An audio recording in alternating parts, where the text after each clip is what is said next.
지나고 그가 빛을 발하니 쓰러져가는 우리 영혼 주가 붙잡아 주시리. 우린 쉬지 않으리. 이 길에 끝이 있으니 한 걸음 한 걸음 주와 함께 걸으리. 우리의 걸음이 끝나는 그날 매 순간 함께 하시니 우릴 안아주시리. 더 이상 눈물 없으리. 당신의 그 나라 안에서 이제 영원히 주 품 안에서 우리 찬양하겠네. 우리 가는 이 길 세상이 미련하다 해도 우리는 주가 보여주신 그 한 소망 있으니 어둠의 조각조차 그곳에 발들이지 못해. 당신의 나라에 우리 영원히 거하네.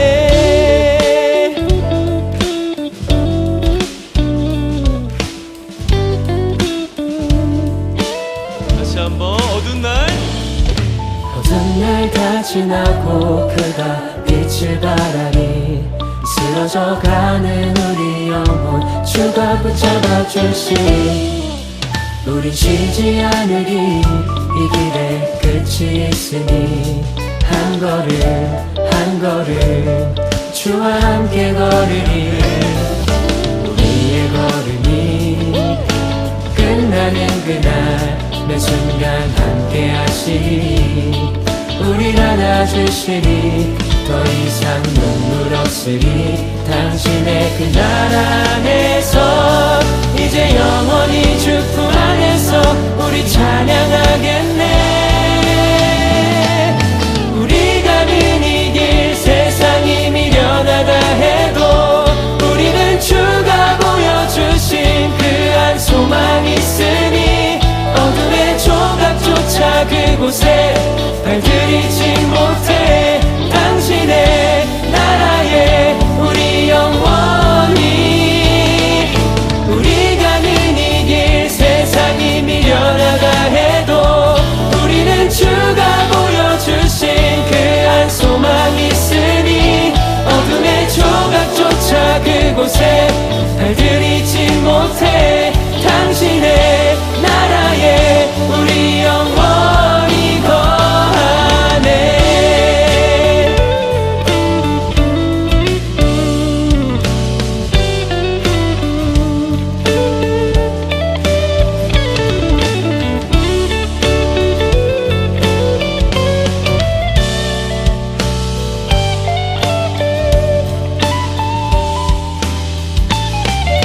우리 가는 이 길 세상이 미련하다 해도 우리는 주가 보여주신 그 한 소망 있으니 어둠의 조각조차 그곳에 발들이지 못해. 당신의 나라에 우리 영원히 우리 가는 이 길 세상이 미련하다 해도 우리는 주가 보여주신 그 한 소망 있으니 어둠의 조각조차 그곳에 발들이지 못해. 당신의 나라에 우리 영원히 당신의 나라에 우리 영원히 거하네.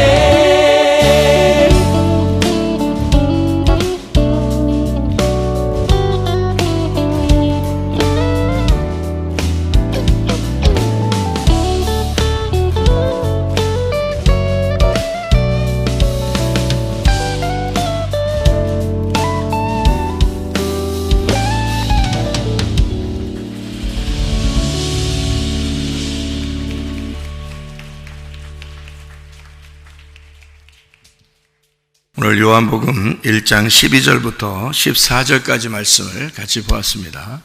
요한복음 1장 12절부터 14절까지 말씀. 여기 보면 12절에는 영접하는 자, 곧 그 이름을 믿는 자들에게는 있어요. 그러면 영접한다는 말이 뭐예요? 우리 예수님 영접해야 되죠? 예수님 영접해야 돼. 영접하는 게 뭐예요? 예, 믿는 거라는 거예요, 이게. 그러니까 영접하는 자, 곧 그 믿는 자들은 이렇게 되는 거죠. 그러니까 믿는 자가 영접하는 거고, 영접한 게 믿는 거예요. 그러니까 믿는다는 거는 영접한다는 말이에요, 이게. 그러니까 영접했다. 우리 예수님을 영접해야 된다. 그러니까 그 말은 믿는다, 그 말이에요. 예수님이 우리에게 이제 오셨어요. 그게 믿음이에요, 믿음. 믿음이 왔다는 말이고, 그 믿음을 우리가 믿는다 그러면 그 영접한 거예요, 그게. 그 믿음을 영접했단 말이에요. 그러니까 믿음을 받아들이고 영접하니까 그 믿음이 내 속에서 살게 되죠. 그러니까 믿음이 내 속에서 살게 되니까 그 믿음이 내 속에 사는 것을 산다, 이렇게 믿는다 이러는 거예요. 그래서 여기서는 피스티오, 믿는다, 이렇게 된 겁니다. 영접하는 자, 곧 그름을 믿는 자. 그러니까 믿는 자라는 말, 믿는다 이 말이, 그 말은 이제 받아들였다 그 말이죠. 그러니까 내가 받아들인 거예요.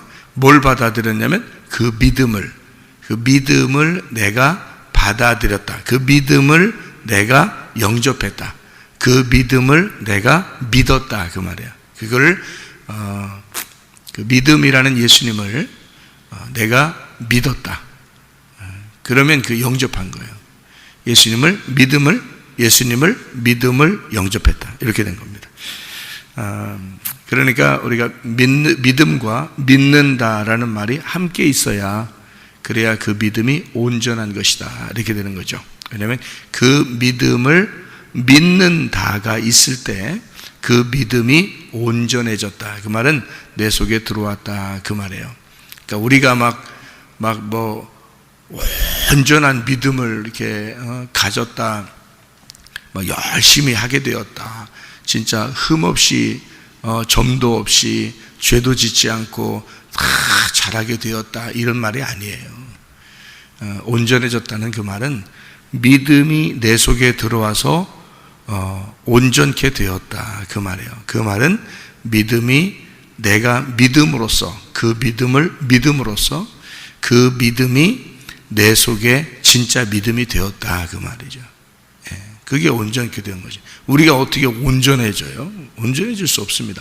어떻게 완전하고, 하나님이 하나님이 완전한 것처럼 너희도 완전하라, 하나님이 온전한 것처럼 너희도 온전하라, 이런 말이 있네. 그렇게 우리가 어떻게 돼요? 그렇게 되는 게 아니라 그 믿음이 온전하신 분이에요. 그 믿음 자체가, 예수님이라는 그 믿음 자체가 온전하신 분인데, 그거를 내가 영접하면 되는 거예요. 그 믿음을 영접하는 게 믿는다가 되는 거거든요. 그 믿는다가 될 때 그 온전한 믿음이 들어오는 거죠. 그 온전한 믿음이라는 예수님이 들어오는 거란 말이에요. 그거를 영접했다, 믿는다. 그러니까 내가 믿는 겁니다. 우리가 영접하는 거예요. 우리가 믿는 거예요. 믿음이라는 자체는 하나님으로부터 온 거예요. 그거는요, 하나님으로부터 온 거예요. 믿는다는 내가 믿어야 되는 거예요. 그러니까 말씀이 여러분에게 말씀이 여러분을 사랑합니다, 이렇게 하면 여러분이 새벽 예배에 나와서 말씀을 듣는다, 이게 이제 믿는다가 되는 거죠. 그러니까 말씀이 아무리 오늘 이 시간에 좋아도 여러분이 이제 그 말씀을 들을 때 그 말씀이 여러분 속에서 온전해지는 거죠. 말씀 자체는 믿음이라니까요. 그 말씀 자체는, 오늘 새벽에 있는 이 말씀 자체는 믿음이에요. 근데 내가 여기에 참석하고 그 말씀을 내가 받아들이고 그 말씀을 아멘하고 인정하고 이렇게 하는 걸 믿는다라고 그래서, 그 믿음이라는 그 오늘 이 아침에 이 말씀이 내 속에 영접이 됐다는 말이에요. 들어왔다, 믿었다, 이래야 오늘 이 말씀이 의미가 있는 거죠. 그 의미는, 그 믿음이라는 말씀이 내 속에서 온전케 된 거죠. 그래서 믿음은 믿는다라는 행함이 없이는 그 믿음은 헛것이 된다는 거죠. 나라는 사람이 예수라는 믿음을 내가 믿을 때 그 믿음이라는 예수가 내 속에서 온전케 되는 거지, 내가 안 받아들이고 내가 영접하지 않고 예수를 거부하고 그 믿음이라는 것을 내가 받아들이지 않으면, 믿는다가 없으면 그 예수님이 이 땅에 오신 것은 다 헛것이죠. 나한테는. 그래서 내가 안 받아들였으니까 그 믿음이라는 그것은 내게는 헛것이 되는 거죠. 그래서 믿음은 행함이 없이는 믿음이 헛것이 된다. 이렇게 되는 거예요. 그래서 그 행함이라는 게 여러분 뭔 줄 알았어요? 열심히 일하는 줄 알았죠? 그거 아니에요. 그거를 믿는다, 영접한다, 받아들인다, 요 얘기예요. 그 믿음이라는 것을 내가 받아들이고 그것을 영접하고 그것을 믿는다가 될 때 그 믿음 자체가 온전해진다. 우리의 속에서. 이런 말입니다. 그러니까 물론 행함을 하나도 안 하는 건 아니죠. 근데 그거는 이제 어떤 의미로 하느냐가 중요한 거죠. 사람들이 어떤 이 믿음, 예수님에게서 온 그 믿음을 모르고 그냥 막 행했다. 그러면 이제 그 율법이 되는 거고요. 그죠?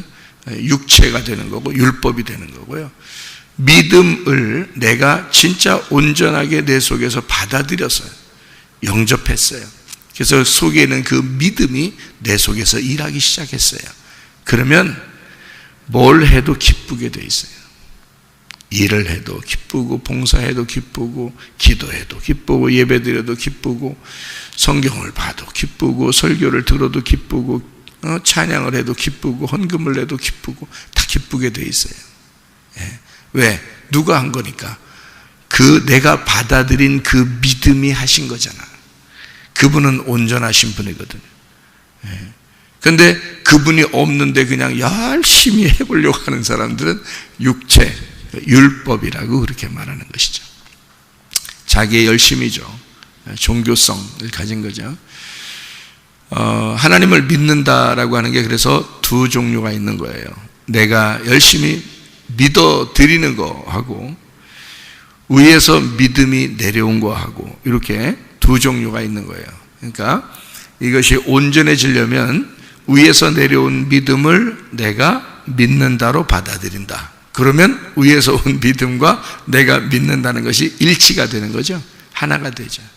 그러면은 온전한 믿음이 된다. 이렇게 생각을 하면 되겠습니다. 여기에 이제 말씀이 육신이 되었다 이런 말이 있죠. 14절에 보면 요한복음 1장 14절에 말씀이 육신이 되어 우리 가운데 거하심에, 그 거하심에라는 말이 무슨 말이냐면요, 스케이노라는 단어입니다. 이 스케이노라는 단어가 무슨 말이냐면요, 거주한다는 말이고 산다는 말이에요. 거한다. 그리고 특별히 이 스케이노라는 단어는 뭐에서 쓴 거냐면 천막을 친다라는 단어에 쓴 거예요. 천막 친다. 그러니까 장막을 친다 그 말이거든요. 그러니까 말씀이 육신에게 장막을 친다 그런 말이거든요. 장막을 친다. 스케이노, 천막, 이게 스케노스에서 나온 단어고요. 임시 거주하는 그 천막 이런 걸 얘기하는데요. 인간의 몸을 얘기하기도 하고요. 그게 가죽옷 아시죠? 가죽옷. 그러니까 하나님이 인간에게 덮어주는 가죽옷, 인간의 몸. 그러니까 천막, 임시 거주하는 거. 이게 임시 거주하다가 여러분 이제 어디로 가요? 하늘나라로 가죠, 그죠? 하늘나라로 가면 임시 거주하는 이 장막은 어떻게 다 이제 벗어지죠, 그죠? 예. 그러니까 다 내려놓고 이제 영원한 것이 이제 하늘나라 올라가는 거거든요. 그래서 임시 집이란 말이에요. 임시 거하는 집. 요거를 이제 스케이노라고 그러는 겁니다. 말씀이 육신이 되어라고 하는 말이 이제 그런 말이죠. 말씀이 육신이 돼서 우리 가운데 거하셨다. 그러니까 말씀이 육신이 돼서 오신 분이 누구예요? 예수님이에요. 예수님이 임시 거주하기 위해서 이 땅에 내려왔다는 거거든요. 그러니까 이 땅에 내려와서 우리에게 천막을 쳤다는 거예요. 그러니까 말씀이 육신이 돼서 우리 가운데 와서 거했다. 이렇게 천막을 쳤다. 그 말에 그 천막 친 게 성경에 어디 나오죠? 천막 친 게. 예? 천막 친 게 어디 성경에 나오죠? 어디? 광야의 성막이에요. 그게 천막이죠. 성막이 천막입니다. 예. 그러니까 광야의 성막이 원래는 누가 가르쳐줘서 그거를 만들었죠? 하나님이 모세에게 가르쳐줘서 이렇게 만들어라 그랬거든요. 그럼 하늘나라에 어딘가 있으니까 그걸 갖다가 그 설계도를 주고 이런 식으로 만들어라라고 했을 거 아니에요. 그죠? 예, 그런 하늘나라에 있는 그 모습을 이 땅에다가 이렇게 만들어 놔라. 천막을 쳐라 이거거든요. 그 천막을 친다. 광야에서 천막을 쳤다. 그러면 광야에 있는 성막은 누가 내려온 거예요? 예수님이 내려온 거죠. 그러니까 그 성막에 사람들이 와야지만이 하나님께 용서를 받죠. 그죠? 그 성막에 와야지 용서를 받아요. 거기에서 하나님 앞에 예배를 드려야 그 예배라고 하는 건 거기서 하나님 만나야 된단 말이에요. 뭘 가지고 만나야 돼요? 피를 가지고 만나야 돼요. 그래서 피를 가지고 들어가서 만나면 용서가 된다는 거지. 그러면 피는 어떻게 해야지 피가 나와요? 죽어야지 나오는 거야. 그러면은 광야에 천막을 쳤을 때, 그 성막을 쳤을 때도 결국에는 그게 뭐 하러 왔다는 걸 얘기하는 거예요? 뭐 때문에 그게 존재한다는 거예요? 그 성막이? 죽음.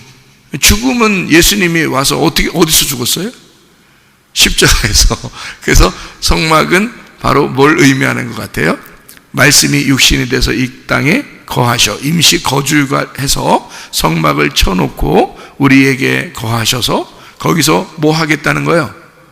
예, 십자가를 지시고 피를 흘리겠다. 그러면 누구를 만날 수 있다는 거예요? 아버지 하나님을 만날 수 있다는 거예요. 그래서 그 피를 가지고 와. 누구를 가져오라는 얘기예요? 나를 위해 죽으신 예수를 가지고 와. 그러니까 나를 위해 죽으신 예수를 가지고 오면 하나님 아버지를 만날 수 있다. 그게 어디냐면 광야의 성막이란 말이에요.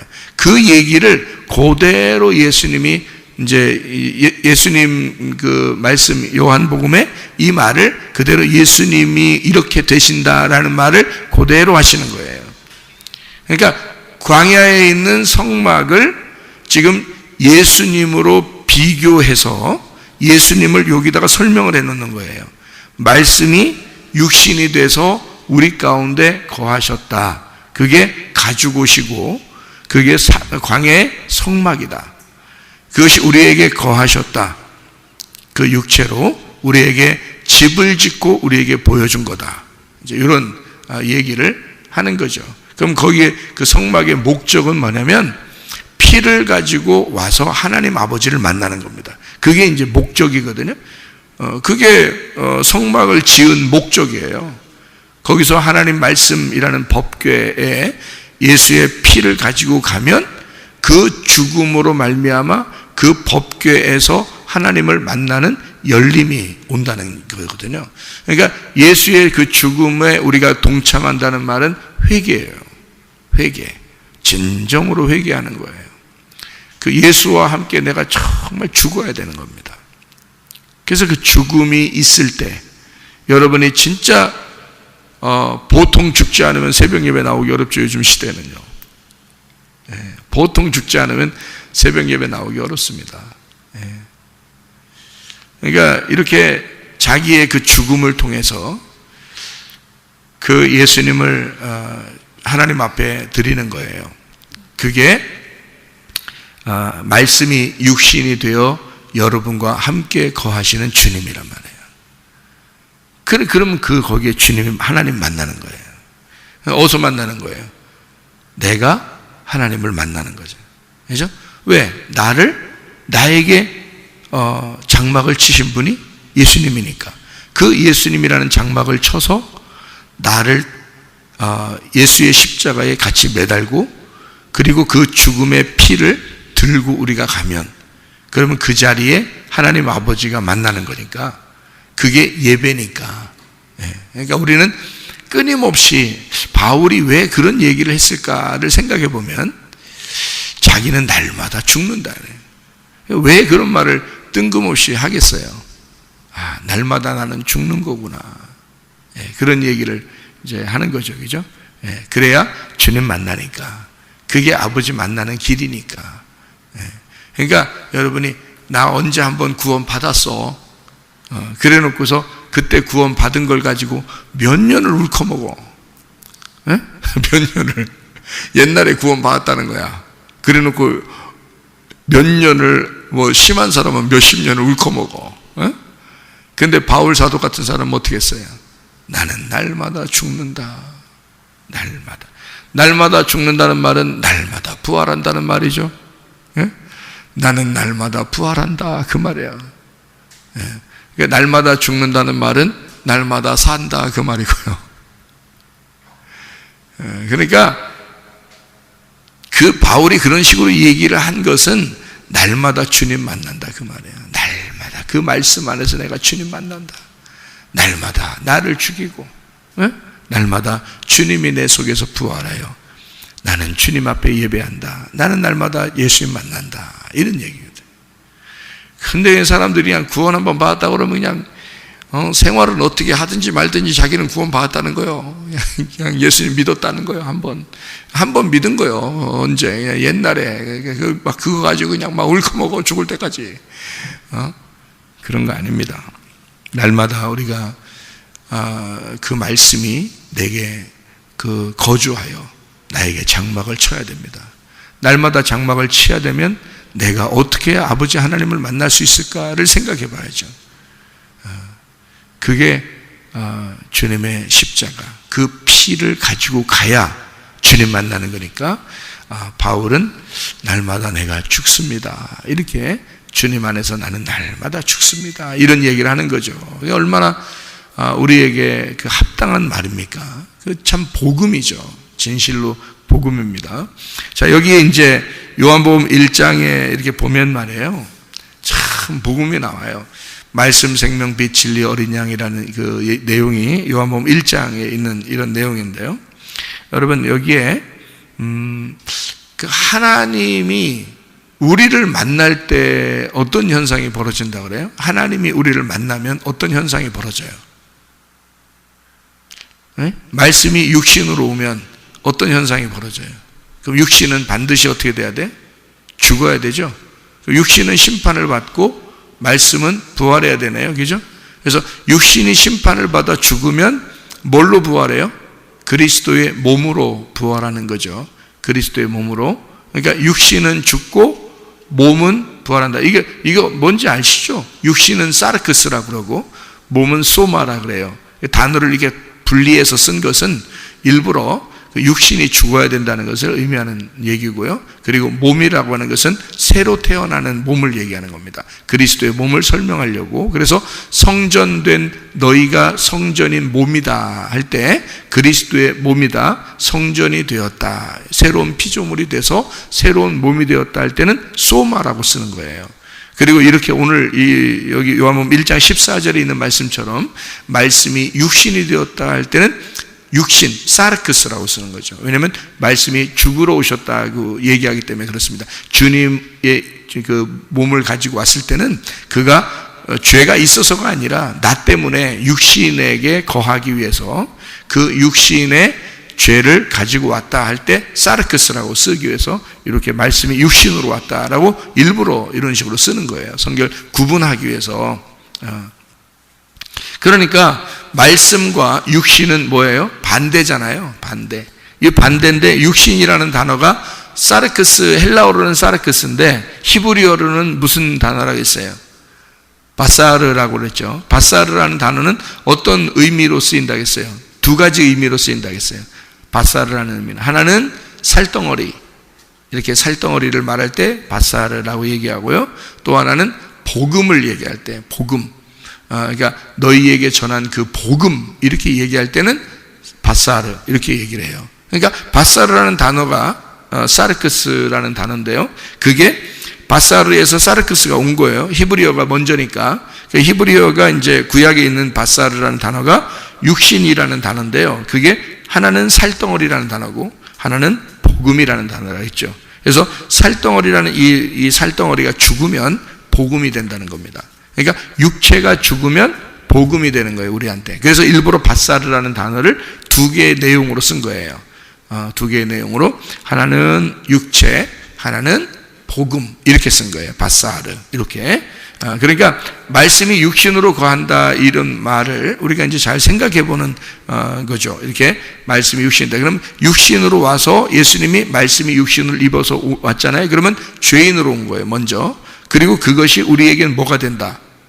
복음이 된다는 거죠. 그죠? 예, 그 말이 우리에게는 복음이 돼. 만약에 예수님이 말씀이 육신으로 안 오면 어떻게 돼요? 복음이 안 되죠, 우리한테. 그게 우리한테는 기쁜 소식이란 말이에요. 우리를 덮어주시는, 그러니까 하나님을 만나는 길이 되었다는 거죠. 그 성막이 없이는 광야에서 하나님을 못 만날 거 아니에요. 그죠? 사람들이 용서를 못 받는다고요. 성막이 없이는. 그러니까 그 성막으로 우리에게 와서 천막을 쳐줘야 예수님이라는 분이 말씀이 육신이 돼서 우리 가운데 거하시고 천막을 쳐주고 그래야 우리가 하나님 아버지를 만날 수 있다는 말이에요. 그죠? 그래서 그 육신은 죄로 오셨지만, 죄인의 몸을 가지고 이렇게 이 땅에 오셨지만, 그러나 그 예수님이 우리에게 그 육체로 오신 것이 우리에게는 복음이 된다. 이렇게 이야기할 수가 있는 거죠. 무슨 말인지 아시겠죠? 그래서 말씀과 육체가 이렇게 함께 이렇게 오잖아요. 부딪히잖아요. 왔어요. 원래 말씀은 말씀이 돼야 돼요. 그리고 육체는 육체가 돼야 돼요. 분리가 돼야 되는 거잖아요. 그래서 말씀은 하늘에 있는 거고 육체는 땅에 있는 겁니다. 근데 어떻게 하늘에 있는 말씀이 육체라는 땅으로 이렇게 오겠냐 이거예요. 그러니까 이게 두 개가 이렇게 부딪힌 거죠. 두 개가 부딪히면 반드시 뭐가 일어나야 된다? 심판이 일어나야 된다. 반드시 심판이 일어나야 된다. 심판이 일어나고 나면 그날, 그 심판이 일어나는 그날, 말씀과 육체가 부딪히는 날 심판이 일어나고, 심판이 일어나는 날 구원이 일어난다 이거죠. 예, 그게 성경의 가르침이에요. 그래서 노아 홍수 때도 위의 물과 아랫물이 합쳐지니까 가운데 있는 것들이 다, 숨쉬는 것들이 다 죽죠. 땅에서 숨쉬는 게 죽는단 말이에요. 그럼 어디에 들어가면 숨 쉴 수 있어요? 예, 방주 안에 들어가면 숨 쉬고 살아갈 수 있어요. 그 방주 안에는 뭐예요? 물 위에 떴죠. 물 위에 물과 아랫물이 부딪혀서 심판이 이르러서 모든 숨 쉬는 걸, 땅에 숨 쉬는 걸 죽이고, 그리고 방주 안에서 숨을 쉬도록 했어요. 그래서 숨을 쉰다. 방주 안에서. 그러니까 말씀으로 살아간다는 걸 말하는 겁니다. 그러니까 물 위에 떴잖아요. 그러니까 물 아래로 잠긴 게 아니라고. 물 위에 떠서 살아간다고요. 이것이 물 위에 떠서 살아가는 말씀. 그러니까 우리의 위에 계신 말씀을 얘기하는 거잖아요. 그죠? 두 개가 이렇게 부딪히면 심판이 일어나고 그 가운데 구원이 일어난다. 이런 얘기고요. 창세기 3장의 8절에 보면 창세기 3장이 선악과를 먹은 거거든요. 선악과 먹었을 때 하나님이 바람이 불 때, 신선한 바람이 불 때 여호와 하나님이 나타나셔요. 그럼 아담과 하와에게 나타나면 어떻게 돼요? 아담과 하와는 선악과를 먹었고 하나님이 이렇게 나타났어요. 그럼 어떻게 돼? 그럼 부딪히게 되겠죠. 그날 오면 아담과 하와가 선악과를 먹었으니까 뭐가 된 거예요? 선악과를 먹었으니까 뭐가 됐어요? 네, 죄인이 된 거예요. 선악과를 먹었으니까 그걸 이제 고상하게 뭐라고 표현할 수 있냐면 육체가 되었다, 이렇게 표현할 수 있는 거죠. 선악과를 먹으니까 육체가 되었다. 거기에 하나님이 바람이 불 때 싹 나타나셔요. 그럼 어떻게 돼요? 둘이 만나면 부딪히니까 이게 심판인 거예요. 그러니까 둘이 만나면 심판인 거죠. 그러니까 뭐라고 안 했는데, 하나님이 뭐라고 안 했는데 이렇게 딱 바람이 불 때 여호와 하나님 오시니까요, 아담과 하와가 막 무서워하고 두려워하고 막 부끄러워하고 막 이래요. 그건 그 자체가, 하나님이 오신 그 자체가 심판인 거죠. 그죠? 그러니까 선악과를 먹은 그 육체에 하나님이라는 분이 나타나니까 부딪히고 이게 심판에 이르르는 거죠. 그러니까 말씀이 여러분에게 오잖아요. 그러면 여러분이, 어떤 말씀은 여러분의 가슴을 막 칩니다. 그리고 가슴을 찢어놔요. 그게 여러분을, 말씀만 왔는데, 말씀만 여러분에게 부딪혔는데 이상하게 그 말씀이 우리를 찢고 심판한다는 거죠. 그게 뭐가 된 거냐? 우리가 육체이기 때문에 그렇단 말이에요. 근데 이제 말씀을 듣고 또 하나님이 어떻게 해요? 용서해 주죠. 용서해 주고 사랑한다고 그러고 뭐 이러잖아요. 그러면 이게 이제 구원이 되는 거예요. 그러니까 하나님을 만나면 심판이 되고, 이것을 하나님이 덮어주기 위해서 만나는 거죠. 여러분, 하나님이 여러분 죽이려고 만나는 거 아닙니다. 심판하려고만 만나는 거 아니에요. 반드시 구원해 주려고 만나는 것입니다. 그러니까 노아 홍수가 벌어질 때는 반드시 구원의 방주를 준비해 놓고 홍수가 임하는 거예요. 그러니까 주님이 우리를 구원해 주신 어떤 목적을 가지고 우리를 심판하신다, 그런 말입니다. 그러니까 하나님이 나타날 때 선악과를 먹고 두려워 떨고 있는 이 사람들에게 하나님이 나타날 때는 왜 나타났겠어요? 뭐 가죽 옷 입혀주려고, 구원해 주려고 나타나는 거예요. 가인과 아벨에서 가인이 아벨을 죽였을 때 가인에게 하나님이 나타납니다. 나타날 때는 뭐하러 나타나는 거예요? 가인이 아벨을 죽이고 두려워하고 있을 때, 그때 하나님이 나타나서 가인을 구원해 주려고 나타나는 겁니다. 그러니까 구원의 역사죠. 창세기 4장에도 구원의 역사입니다. 그러면 창세기 6장에는요, 창세기 3장에는 선악과 먹고서 심판받아야 되는 이 아담과 하와를 구원해 주려고 나타나신 하나님, 창세기 4장에는 가인과 아벨에서 가인이 아벨을 죽이고 가인에게 구원해 주시기 위해서 나타나신 하나님, 그죠? 그 다음에 6장에 보면은 노아 홍수가 일어나죠. 노아 홍수가 일어날 때 홍수가 왜 일어나요? 음란과 폭력입니다. 음란과 폭력. 지금 시대도 그렇죠. 소돔과 고모라 때도 그랬죠. 로마 시대가 그랬죠. 멸망하는 모든 곳에는 음란과 폭력이 있습니다. 근데 왜 음란하고 왜 폭력이라고 했냐면 이렇게 나와 있어요. 창세기 6장에는 하나님의 아들들이 사람의 딸들을 아름다움을 보고서 이렇게 결혼을 하게 되었다. 그래서 나타난 게 네피림, 거인, 이런 이야기를 하고 있습니다.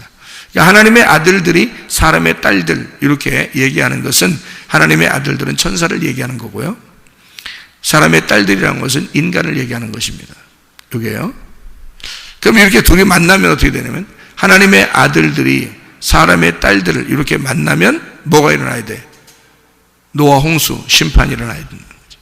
그러니까 하나님의 아들, 그러니까 우리가 이제 언뜻 생각할 때는 믿는 사람이 안 믿는 사람 만나면 심판받는다, 이렇게 볼 수 있는 게, 이게 사람들이 이렇게 글씨를 보니까 그런 거잖아요. 글씨 그렇게 돼 있으니까. 근데 사실 알고 보면 성경의 그 역사를 쭉 보면요, 다 똑같이 일괄적으로 하나님의 아들이 사람의 딸들을 만나는 것입니다. 하나님의 아들이 원래 하나님의 아들들이 사람의 딸들을 만났잖아요. 여기 지금 창세기 6장에는. 그러면 하나님의 원래 아들은 누구예요? 예수님밖에 없어요. 하나님의 아들은 예수님밖에 없는 거고요, 사람의 딸들은 사람밖에 없어요. 그러니까 하나님의 아들이 이 땅에 인간을 만났다. 그러면 말씀이 육신이 되어 왔다, 그 말이잖아요. 그러면은 뭐가 심판받아야 돼? 육체가 심판받아야 돼. 그래서 거기서 나온 열매가 뭐냐면 네피림이란 말이에요. 그래서 원래 이제 이게 원어적으로 이렇게 보면 말이에요, 하나님의 아들들이 천사들이고, 그리고 사람의 딸들이 사람이니까 천사와 사람이, 천사는 남자로 오거든요. 꼭 여자로 안 옵니다. 남자로, 성경에 규칙적으로 남자로 오게 되어 있습니다. 그러니까 남자로 오니까 여자를 만나가지고 결혼하니까 거인이 나타나죠. 돌연변이가 나타나는 겁니다. 사람보다 훨씬 더 크고, 이렇게 사람이 비정상적으로 이렇게 지금 시대에 크잖아요. 누가? 우리보다 훨씬 더 이렇게 크고 막 이렇게 비정상적으로 크잖아요. 그럼 뭐 허리 아픕니다. 그런 사람들은 허리 아프고 잘 뛰지도 못하고 어디가 비정상적으로 이렇게 자라나고 있기 때문에 이렇게 움직임이 더뎌요. 그런데요, 성경에 나와 있는 거인들은 그러지 않았어요. 그때는요, 어마어마하게 큰 거인들이죠. 뭐 막 사람의 몇 배나 되는 그런 거인들인데도요, 그 사람들은 용사였습니다. 고대 용사들, 네피림, 이 사람들은 항상 세상을 지배했어요. 그 당시의 사람들은요. 그래서 모세가 이스라엘 백성들을 끌고 나올 때, 그때도 이미 거인들은 세상의 왕으로서 지배하고 있었고요. 그때 당시에 침대가 뭐 몇 메터였다, 뭐 이런 거 다 나오고 그러잖아요. 그죠? 그게 그 거인들이 어마어마하게 있었다는 얘기를 하는데, 그 사람들이 막 뛰는 것도 굉장하죠. 그리고 그들의 움직임은 굉장히 빠르고, 그리고 거인이고 힘도 있고 그만큼 빠른 사람들이거든요. 요즘 이렇게 키 크고 비정상적으로 키 크고 이런 거 아니에요. 그 정도가 아니에요. 가나안 땅 근처에만 이런 거인들이 주로 있었습니다. 왜 그러냐면 그 가나안 땅 근처가 하나님이 지시한 땅이기 때문에 하나님의 아들들이 사람의 딸들과 만나는 장소가 거기란 말이에요. 그래서 그쪽 근처에 이렇게 있었던 거죠. 에덴 동산을 회복하기 위해서 그들이. 그러니까 그게 육체인 거죠. 육체. 땅의 에덴 동산을 회복하려고 그들이 이 땅에 내려온 뭐 천사들이다, 뭐 이런 얘기들로 신학적으로도 얘기하고 그러거든요. 이게, 그런데 우리는 이제 이거를 성경을 일괄적으로 쭉 봐야 되잖아요. 그러다 보니까 이게 하나님의 아들들과 사람의 딸들, 이렇게 이야기하는, 하나님의 아들은 한 분밖에 없어요, 예수님. 그리고 그를 따르는 자들을 하나님의 아들들이라고 이렇게 말할 수 있거든요. 그러니까 사람은 또 사람은 인간이잖아요. 사람은 땅에서 나온 거죠. 땅에서 나온 거고 이것의 딸들이다, 이렇게 하는 거죠. 그러니까 여기 이 말은 무슨 말이냐면요, 하나님의 아들은 예수님이고요, 사람의 딸들은 우리 인간이란 말이에요. 그죠? 근데 사람은 인간인데 하나님의 아들이 인간을 만나는 거, 이게 하나님의 아들이 사람을 만났다, 이게 하나님의 아들이 사람을 취했다, 이거예요. 말씀이 육신이 됐다, 이게 그 말이잖아요. 그죠? 말씀이 육신이 되었다. 그럴 수 있어요? 불가능하죠. 불가능한 걸 예수님이 이 땅에 내려온 자체가 말씀이 육신이 된 거란 말이에요. 그러니까 이건 불가능한 거예요. 그걸 했단 말이에요. 자, 하나님의 아들이 사람을 취해서 결혼할 수 있어요? 못하는 거예요. 하나님의 아들은 하나님 나라에 사는 거고 사람은 땅에서 사는 거거든요. 근데 어떻게 이 둘이 만나서 결혼합니까? 만날 수 없는 거거든요. 그래서 이거를 뭐라고 표현하려고 이 성경에 쓴 거냐면, 노아 홍수가 왜 일어났느냐, 하나님의 아들들이 사람의 딸들을 취하여, 이 말은 아들들과 딸들을 뭐라고 표현하려고 했던가 하면 말씀들이라고 표현하려고 했던 거예요. 말씀들. 자, 보세요. 잘 생각해 보세요. 하나님의 아들들이다 그러면 어떤 말씀을 얘기하는 걸까요? 예, 하나님이 우리에게 주시는 복음의 말씀들을 얘기하는 거예요. 진리의 말씀들을.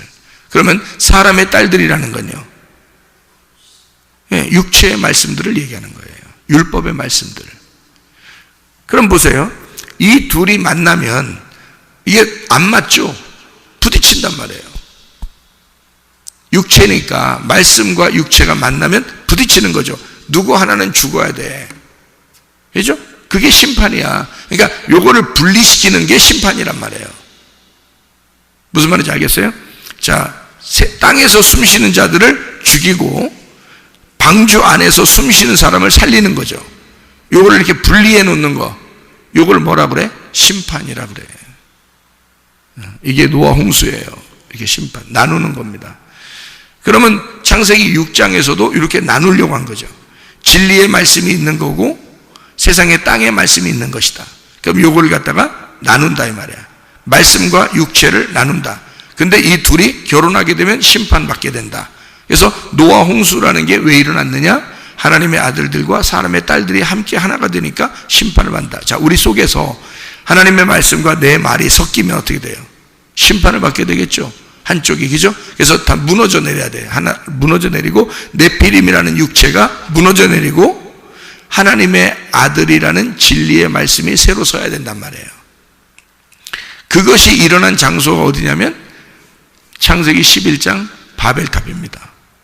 바벨탑에 사람들이 밑에서 쭉 올라가죠. 왜? 자기들 땅의 언어가 하나였기 때문에 그렇습니다. 땅의 언어가 하나이니까 쭉 올라가, 자기들끼리 모여서 쭉 올라가죠. 하나님을 섬긴다고 자기들 나름대로는 사람의 그 말들이 하나니까 쭉 올라가요. 올라가는데 하나님의 말씀이 내려온단 말이에요. 하나님 말씀이 내려오니까 얘들 뭐하냐 하고 내려오니까 둘이 만나죠. 어느 지점에서 만나니까 이 바벨탑이 어떻게 돼요? 와르르 무너진단 말이죠.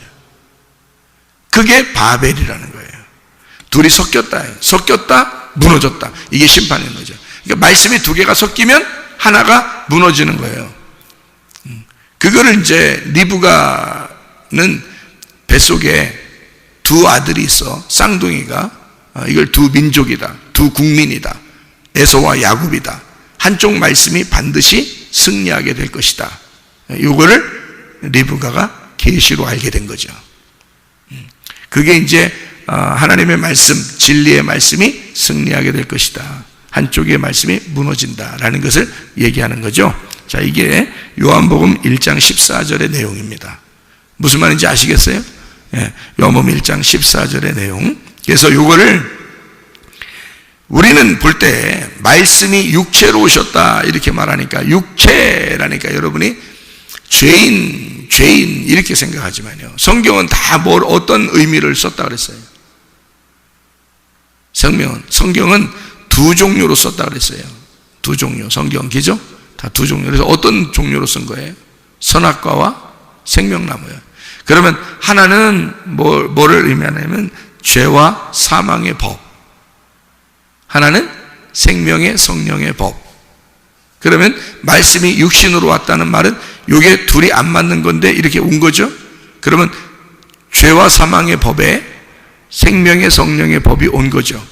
그러면 육체를 가지고 이 땅에서 나온 사람들이 있어요. 애굽에서 탈출하여 나온 사람들, 이게 육체를 가지고 있는 말씀을 받은 자들이죠. 말씀을 받았는데 육체를 가지고 나왔어. 그러니까 어디서 멸망해야 돼?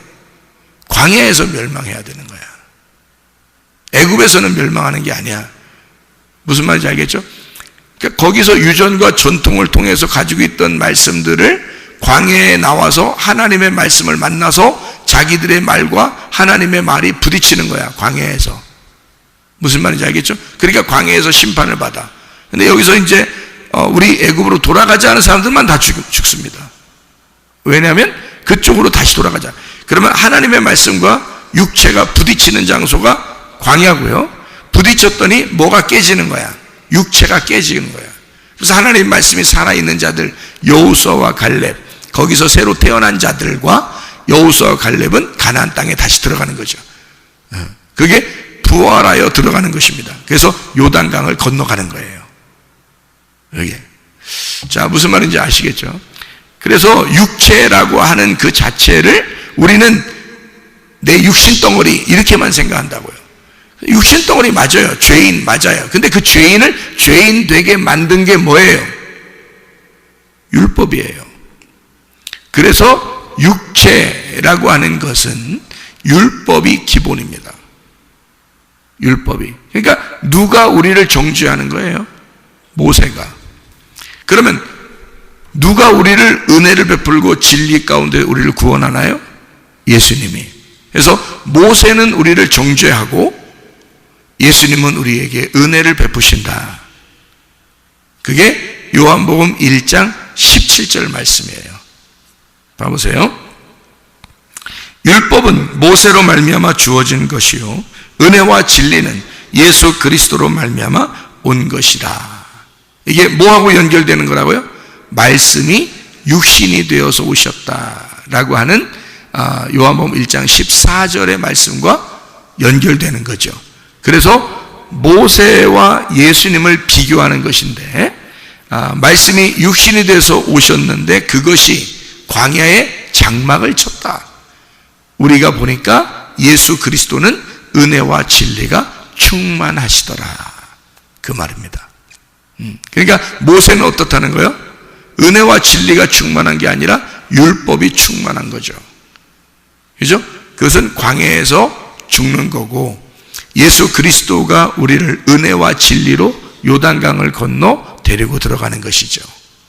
여러분, 우리는 어떤 사람들은 땅에서 위로 올라가는, 아직도 신앙생활이 땅에서 위로 올라가는 율법적인 신앙, 종교적인 신앙, 자기의 유전과 전통, 나 이렇게 배웠어, 나 이렇게 하래, 교회 가니까 그렇게 하래 라고 하면서 그렇게 자기들이 가지고 있는 지식, 자기가 가지고 있는 종교적인 행위를 통해서 하나님 앞에 나아가려고 하는 여전히 육체적인, 여전히 율법적인 삶을 살아간다는 겁니다. 그런 신앙생활하는 사람들이 얼마나 많은지 몰라요. 그러나 우리가 그런 사람들에게는 반드시 하나님의 말씀을 만나야 돼요. 하나님 말씀을 만나서 자기가 깨어질 때, 그때 자기가 부서지는 그곳에 하나님의 말씀이 살아계시고 그때 구원이 일어나는 것이다, 그 말이죠. 여러분, 그리스도 예수와 함께 은혜와 진리 가운데 사시면서 주님과 동행하다가 주님 만나기를 바랍니다. 아멘. 기도하겠습니다.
say